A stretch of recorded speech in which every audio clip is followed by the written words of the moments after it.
नमस्कार, राष्ट्रबोध से मैं पवन केशवानी। इस वक्त कांग्रेस विधायक देवेंद्र यादव जब जेल में हैं, जेल के बाहर पूरी तैयारी हो चुकी है कि किस तरह से देवेंद्र यादव के बहाने राजनीति को अंजाम दिया जा सके। देवेंद्र यादव के लिए वैसे तो 24 अगस्त की तारीख मुकर्रर की गई है धरना प्रदर्शन की। उससे पहले छत्तीसगढ़ में हिंडनबर्ग वाले मामले में ईडी ऑफिस का घेराव करने गई कांग्रेस को भारतीय जनता पार्टी ने एक पोस्टर के माध्यम से जवाब दिया है। इन दिनों Bharatiya Janata party cartoon poster के माध्यम से तरह तरह के तीखे व्यंग प्रस्तुत कर रही है। ताजा पोस्टर में जेल में बंद सौम्या चौरसिया और रानू साहू की कोई कार्टून तस्वीर बनाई गई है। सामने भूपेश बघेल और चरणदास महंत सरीके नेताओं के ऊपर जेल के अंदर से उंगली करती हुई दोनों ही जेल बंदियों की ओर से ये कहा जा रहा है, अरे निर्लज कांग्रेसियों, हमारे लिए थोड़ा प्रदर्शन कर लो, हम भी तो तुम्हारे ही लोग हैं। वैसे तो पुराने दौर की मीडिया में कार्टून का अपना एक विशेष महत्व होता था, बुरा नहीं माना जाता था, लेकिन सोशल मीडिया का दौर है, जिस तरह से तीखे कटाक्ष किए जा रहे हैं, वार का पलटवार होता है। देवेंद्र यादव जिन कारणों से जेल के अंदर हैं, जो सबूत न्यायालय के सामने दिए गए हैं, जिन कारणों से विद्वान न्यायाधीश ने उनकी रिमांड 7 दिनों के लिए बढ़ा दी है, उन कारणों को गहराई से समझना होगा। सतनामी समाज के आंदोलन के बीच जिस तरह से देवेंद्र यादव उनके साथियों ने घुसपैठ की, इसे लेकर भारतीय जनता पार्टी के मंत्री दयालदास बघेल ने हालांकि पहले ही काफी तीखे बयान दिए हैं। इस बारे में सरकार और अपनी पार्टी की ओर से अपने इरादे स्पष्ट करते हुए सतनामी समाज के प्रतिनिधि और छत्तीसगढ़ सरकार के मंत्री दयालदास बघेल ने जो ताजा बयान दिया है, उनके एक एक शब्द पर गौर करना चाहिए। मंच के पास बैठ करके लोगों को उकसाने का काम किया, भड़काऊ चीजें उन्होंने बोलना शुरू कर दिया, उत्तेजित करने का काम किया, और जिससे सतनामी समाज शांतिपूर्ण ढंग से ज्ञापन देने के लिए जा ही रहे थे, और ठीक इनके साथ जितने उपद्रव गए थे वहां जाकर के बलौदा बाजार के कलेक्ट्रेट में तोड़ फोड़, आगजनी और कितनी गाड़ियां उनको जला दिए। जेल में बंद देवेंद्र यादव और उनकी पार्टी कांग्रेस को अच्छी तरह से पता है कि किस तरह के साक्ष्य न्यायालय के सामने प्रस्तुत किए गए हैं। आजाद भारत के इतिहास में 10 जून को जिस तरह से बलौदा बाजार एसपी कलेक्टर कार्यालय में आगजनी हुई, महत्वपूर्ण दस्तावेज जलाए गए, दर्जनों गाड़ियां फूंक दी गई, ऐसी भयानक वारदात जिससे समूचा छत्तीसगढ़ कलंकित हुआ।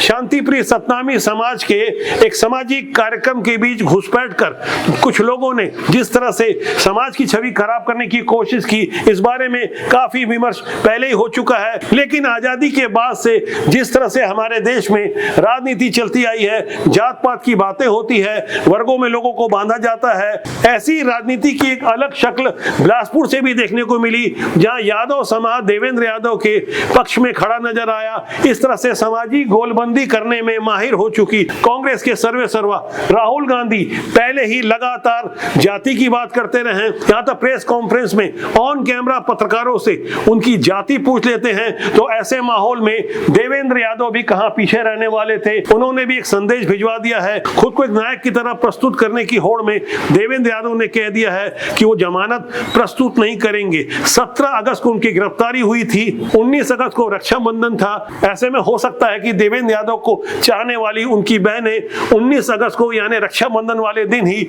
जेल जा सकती थी। लेकिन 20 अगस्त को जैसे ही देवेंद्र यादव की रिमांड अवधि 7 दिन के लिए और बढ़ गई, तो रक्षाबंधन के अगले दिन राखी लेकर वही बहनें जेल के बाहर पहुंच गई, जो देवेंद्र यादव के घर के बाहर नजर आ रही थी। आप अपनी स्क्रीन में जिन तस्वीरों को देख रहे हैं, उससे संदेश साफ है, अभी इस मामले में राजनीति थमने वाली नहीं है। कांग्रेस यहां पीछे हटने के मूड में नजर नहीं आ रही है। आने वाली 24 अगस्त को देवेंद्र यादव के समर्थन में कांग्रेस रैली निकालेगी, धरना प्रदर्शन देगी। ऐसे में जागरूक जनता और खासकर सतनामी समाज की ओर से एक वाजिब सा प्रश्न खड़ा होता है कि आखिर देवेंद्र यादव 10 जून को उस कार्यक्रम में क्या करने गए थे, उन्हें कौन आमंत्रित किया था और किन हालातों में देवेंद्र यादव मंच में चढ़ना चाह रहे थे। जब उन्हें मौका नहीं मिला तो उन्होंने मंच के नीचे ही जिस तरह की बातें की, इस बारे में दयालदास बघेल जैसा कि आरोप लगा रहे थे कि देवेंद्र यादव के उस कार्यक्रम से हटने के बाद ही ढेर सारे सारे अराजक तत्व, खासकर वो बाहरी लोग जो भीम आर्मी जैसे अराजक संगठन से जुड़े हुए थे, असला लेके पहुंच जाते हैं। फॉरेंसिक रिपोर्ट से स्पष्ट हो चुका है कि प्रशिक्षित हमलावरों से पेट्रोल बम का इस्तेमाल हुआ था। ऐसे ढेर सारे सबूत हैं जिससे जाहिर होता है कि बलौदा बाजार में 10 जून को एक बड़ी आतंकी वारदात हुई थी। सतनामी समाज के शांतिपूर्ण आंदोलन, धरना प्रदर्शन में आखिर कौन ऐसे तत्व थे जो घुसपैठ कर गए, लोगों को भड़काने में सफल हो सके। फिलहाल बदले हुए हालात में यह छत्तीसगढ़ कांग्रेस पूरी तरह देवेंद्र यादव की तरफ झुकी हुई नजर आ रही है। वहीं भूपेश बघेल और उनके समर्थकों की हार्ट बीट शायद बड़ी होगी, क्योंकि गृह मंत्री और उप मुख्यमंत्री विजय शर्मा की ओर से उस बात का ऐलान किया जा चुका है जिस बारे में हमने 2 दिन पहले अपने एक वीडियो के माध्यम से बताया था कि महादेव सट्टा मामले में सीबीआई जांच होकर रहेगी। छत्तीसगढ़ के अलग अलग थानों में 70 मामले जो दर्ज हैं, उनमें से खासकर पुराने मुख्यमंत्री भूपेश बघेल के विरुद्ध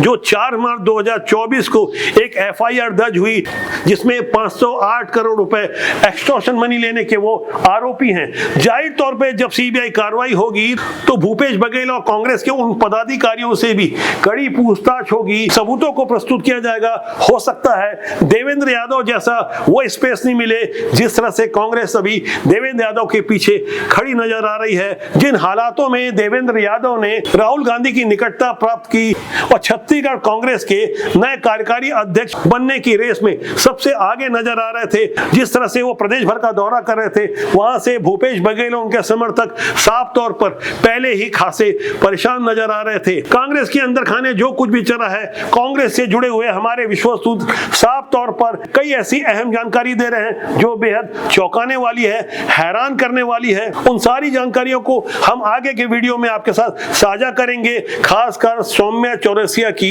नई भूमिका के बारे में आगे हम विस्तार से बात करेंगे। छत्तीसगढ़ की राजनीति की चर्चा हो और सत्ताधारी भारतीय जनता पार्टी के बारे में कोई बात नहीं हो तो ये विश्लेषण कुछ अधूरा सा होगा। फिलहाल भारतीय जनता पार्टी अपने सदस्य अभियान में लगी है।